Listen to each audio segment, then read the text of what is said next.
tsy atsika fa ny fahasoavan'Andriamanitra miaraka amintsika.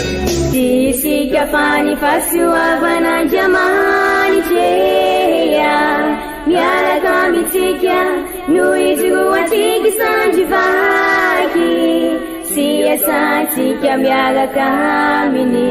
Ny fianakaviana no taniketsa ipoiran'ny vocation. Déploie ton cœur et viens nous sauver. Délivre-nous de tout. Fa sisika tokoa fa ny fahasoavan'Andriamanitra miaraka amintsika. Sisika fa ny fahasoavan'Andriamanitra miaraka amintsika noho izy roatsika sandrivaky sy asantsika miaraka aminy. Fa olo raika tokoatranisika ao aminy, fianakaviana iray ao aminy, tsy misy hevitrevitra. Ny olo no mampizara indraindray fa Andriamanitra i Jesoa lay mpiandrony tsara ran'olotra ny aina, olo raika. Ary ao amin'ny fiangonana, ao amin'ny eglizy dia sambatra atsika mahasapa an'izay.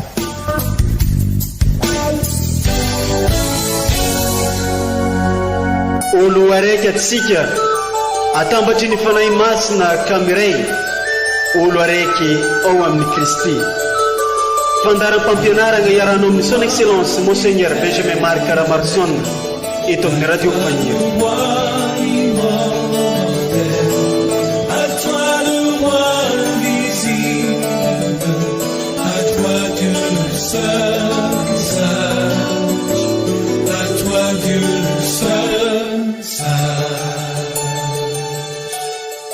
Iro avao ny tompo fa navita zava-mahagaga naneo ny fahamarinany tamin'ny firenena.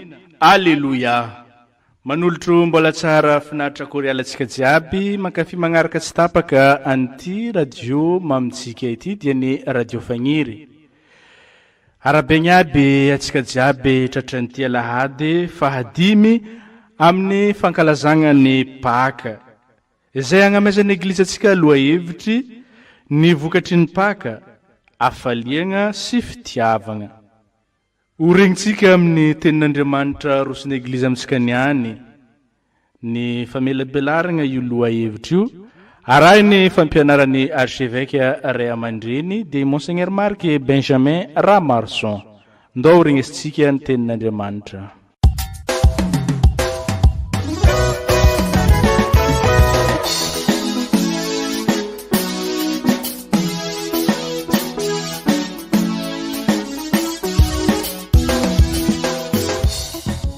Vakteny masina voalohany. Boky mitantara ny asan'ny apôstôly toko fa 4:40 andininy fa 20 tapany faharoa ka hatramin'ny fa 40.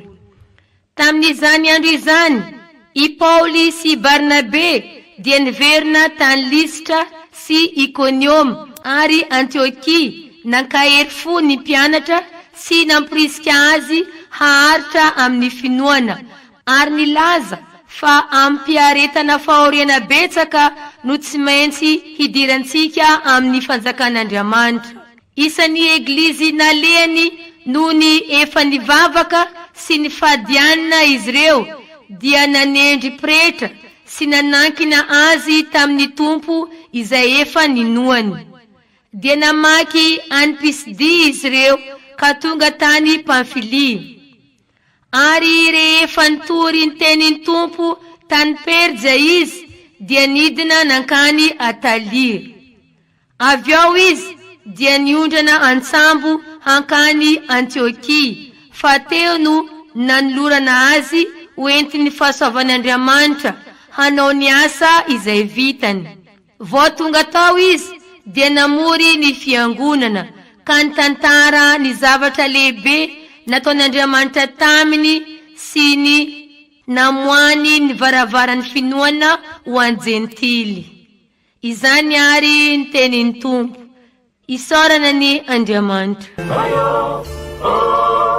Anomeana ni Jesus anakaranao, kamisaotra.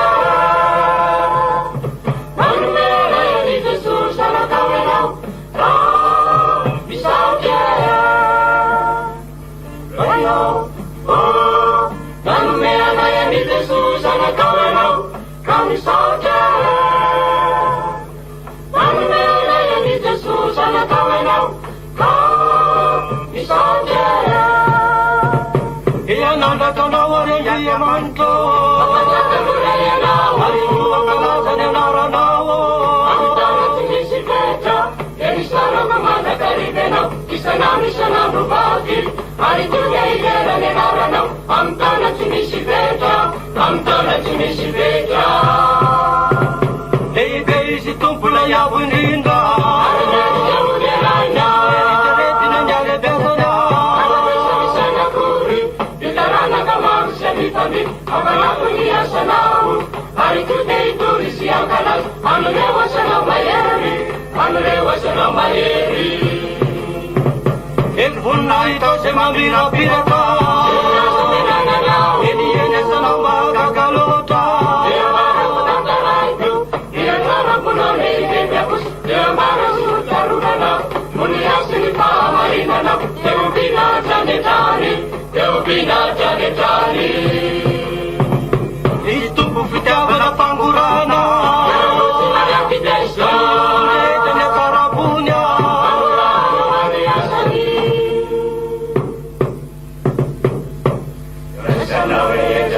yakisatanau itumpu intivabakamnau aurasamiukenau puninai pangakan ekenage uresainya reni asana maeri reni tune ukenende Nami asana maere Purinai kamatasa panjakana etinawo Paneyang panjakana dena tau sisi pecha Punipana panau ang tanang ipalige Enmarnam tenireta isi tumpo Arjuna tukiam nyasa nireta Isi tumpe manuana isereta labo Arjuna mabcaka sereta mitanusya Empapang nibiteng itutulo Patuluran sa kaparakto na isirewo Pemalubagan ka na naman ang amurapuwa Kamamusabat su sereta mananaya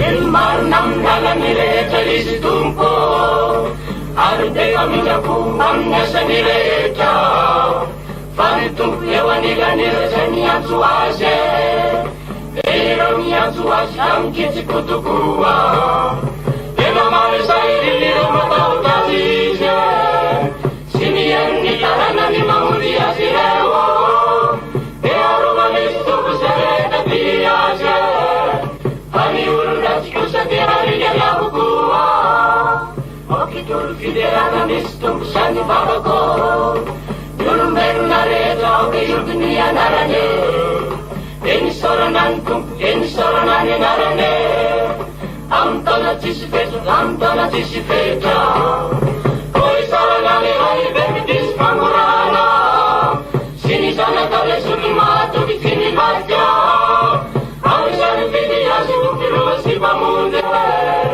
Ipanay se banan nalilani becangnya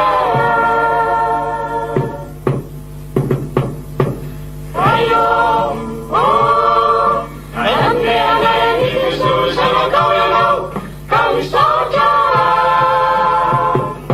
Nanome anayani Jesus anatao ianao kami saja Ayo, oh, nanome anayani Jesus anatao ianao kami saja Nanome anayani Jesus anatao ianao kami saja Vakten masina faharoa boky fanambarana nosoratany Masindajoany apôstôly toko faha 120 andiny voalohany ka hatramin'ny fahadimy tapany voalohany. Izao Joany dia nahita lanitra vaovao sy tany vaovao fa efa lasa ny lanitra voalohany sy ny tany voalohany ary tsy nisy intsony koa ny ranomasina.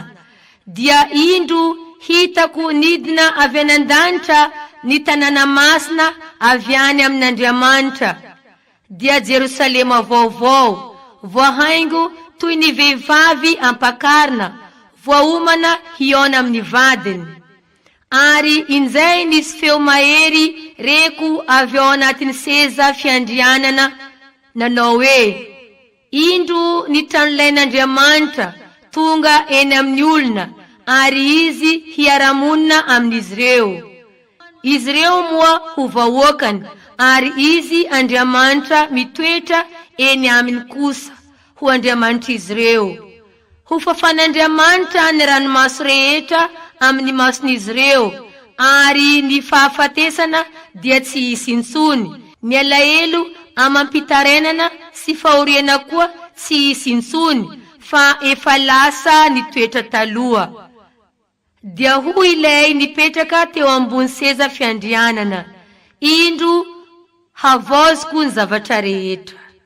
Izany ary ny tenin'ny Tompo, isaorana ny Andriamanitra.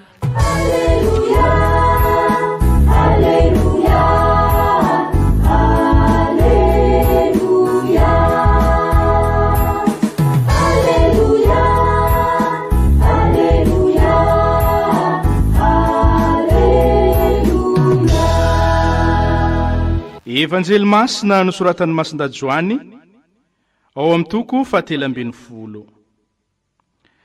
Tam'izegny andra zegny no nefa nivoaka ny tragno finanana i Jodasy, dia hoy Jesoa: nomemboninahitra zao ny zanak'ologno, ary Andriamanitra kosa no nomena voninahitra eo aminy. Ary raha Andriamanitra nomemboninahitra eo aminy, dia Andriamanitra kosa no anome voninahitra azy eo amin'ny tenany sy anome voninahitra azy vaingana. Anaka, kely foana sisa itoerako aminareo, didy vaovao no omeko anareo, dia izao mifankatiava aroka ho toy ny tiavako anareo no ifankatiavanareo. Izany no afantaran'ny olona rehetra fa mpianatra ianareo raha mifankatia. Masina ny tenin'ny Tompo, derany eo anao ry Kristy.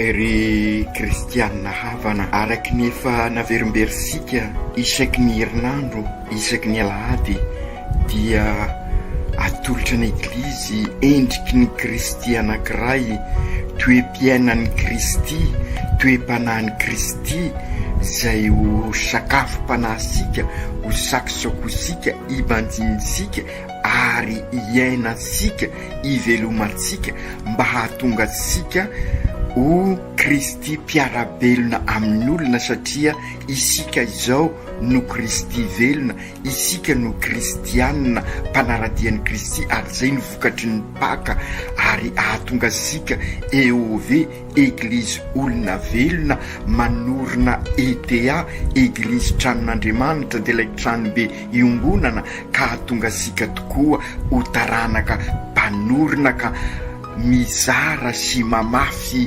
fanantenana sy fiadanana miaraka amin'ny Papa François, miaraka amin'ny Notre-Dame de la Route. Ka amin'izao alahady fadimin'ny Paka izao ary dia i Jesoa fotoboloboka, izay no mahazatra sika, i Jesoa voaloboka, ka isika no rantsany, no tiany eglizy ho sapasika, izany hoe ho tena apôstôly mifikitra ary mifototra ao amin'ny Kristy sika, ka raha tena apôstôly marina tokoa, dia tahaka ny rantsany voaloboka, ka mamokatra ary mamokatra be, ka zary afaliana amin'izay ny fiainasika, ary zay natao hoe Paka afaka mitondra hafaliana, mitondra fiadanana, feno fanantenana. Ka izay indrindra no tiany eglizy ary miainga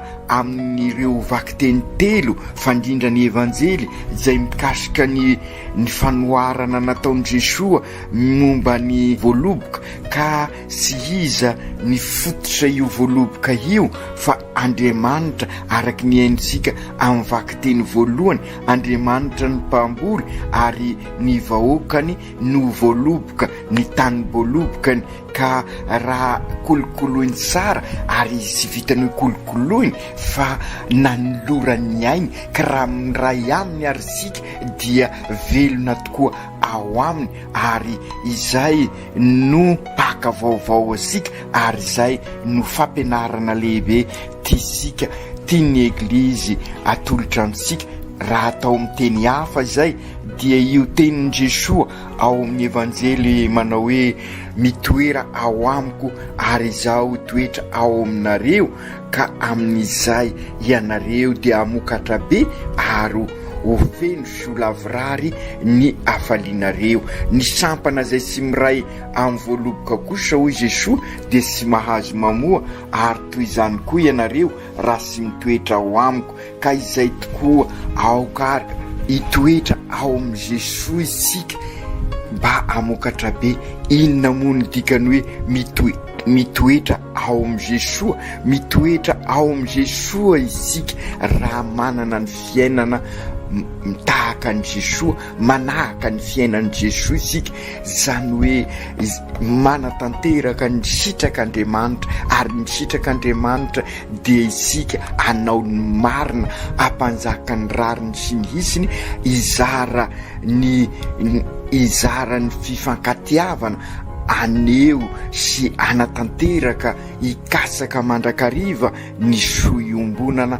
Ka amin'izay dia mitoetra ao amin'ny Kristy isika, ary raha izay tokoa no ataosika amin'ny fiainana andavanandro dia mampitrotra ny finoana sy ny fiainana andavanandro isika, ary dia mamokatra be. Ary izay ny atao hoe taranaka mpanorona ary mizara sy mamafy fanantenana sy fiadanana eo amin'ny mpiarabelona. Fa ny rantsana izay sy mitoetra ao amin'ny Jesoa kosa dia horatsanana. Zany hoe idiovin' Jesoa sy kelikely ihany koa isika, satria fantatra sika fa olombelona isika milololanitra, ka mety olena manditanika, mety misolafaka.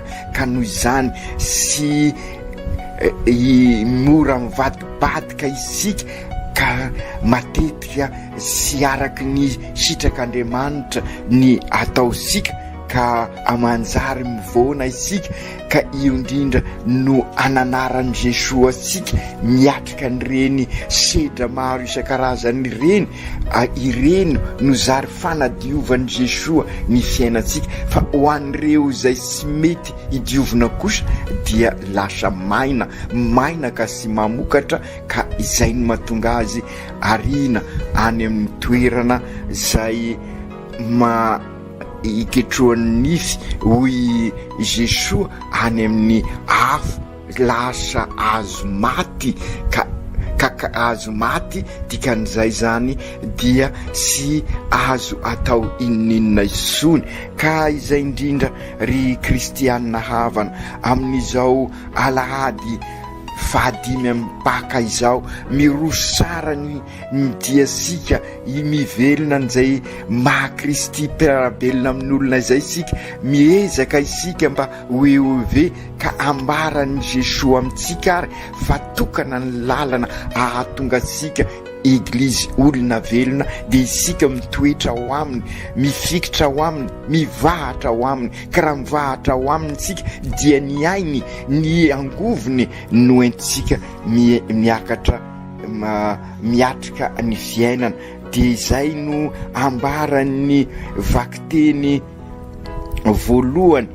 Ka andrenisasika ny tantarany Masinday Paoly izay fantatra sika fa sy isan'ireo rombin'ny fololahy izy, fa nisehon'i Jesoa kosa teny amin'ny lalan'ny Damasy, ka manambara fa sy mifidy olon'Andriamanitra fa nitadiaviny dia isika mibebaka tahaka ny Paoly, ka rehefa mibebaka isika dia manjary fitaovany tokoa ka iny izy miakatra any Jerosalema iny. Dia fantatra sika moa izy rehefa hiakatra any Jerosalema anadiady ny fomba hoentina mitory ny evanjely. Dia izay no nataosika tamin'ny filan-kevitra pastoraly ny tonga teto amin'ireny votry ny dioseze isika tahaka ny Paoly sy Barnabe na makafaka inary no ataosika mba ho katolika marina isika. Katolika aho ho isika raha mandalina ny finoana, katolika aho raha mandray atanana an'izay finoako izay, katolika aho raha mivelona an'izay finoako izay, katolika aho raha manompo tahaka an' Jesoa, katolika aho raha mankalaza an'izay finoako izay amin'ny alalan'ny liturgie, katolika aho raha mizara ny finoako. Ary dia izay no nataon'ireo mpianatra, izay no nantonga ny Paoly sy Barnabe nakany Jerosalema izery izay fomba ivelomana an'izay finoansika izay, tahaka ny nataosika tamin'ny filan-kevitra pastoraly.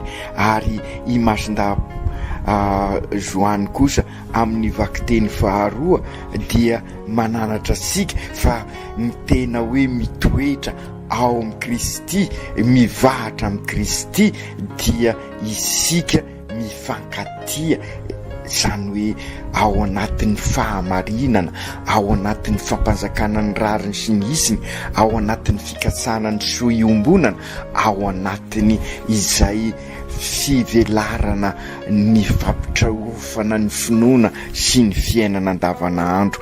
Ka izay indrindrary ry kristianina havana, aoka isika ivahatra mandrakariva amin'ny Kristy raha tiasika amokatra ny fiainansika. Ry Jesosy Tompo ampianarinao ary zahay fa ny fifankatiavana no ahafantarana fa tena mpianatrao izahay, ary izay no ahafantarana fa mivahatra ao aminao tokoa izahay raha izahay mahay mifankatia, ary izay no ahafantaran'ny olona fa mpianatrao izahay. Ampio ary zahay anana n'ilay fitiavana nyainanao ka tonga anay koa ho vavolombelonao eo amin'ny fiainanay, ahatonga anay hivahatra ao aminao.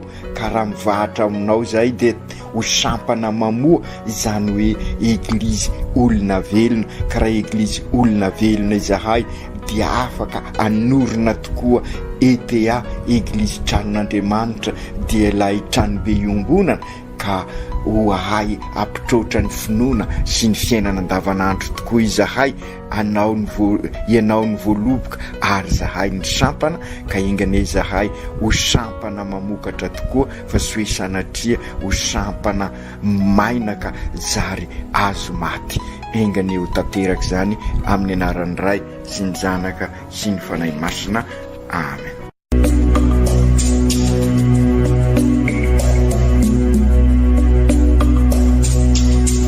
Tsy atsika fa ny fahasoavan'Andriamanitra miaraka amintsika.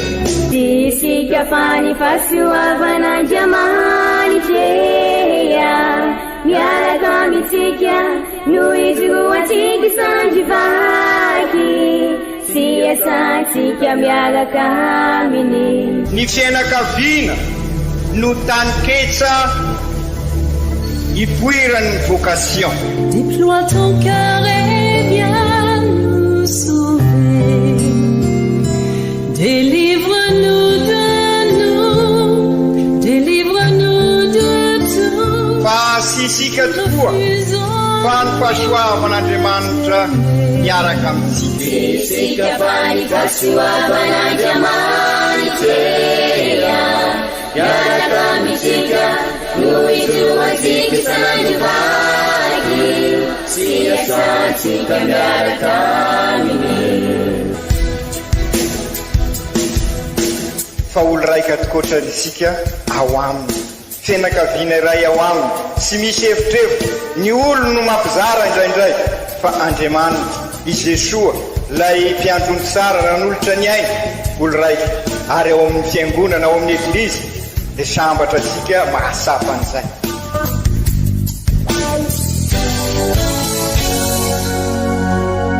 olo araiky atsika atambatry ny fanahy masina kamiray olo araiky ao amin'ny Kristy.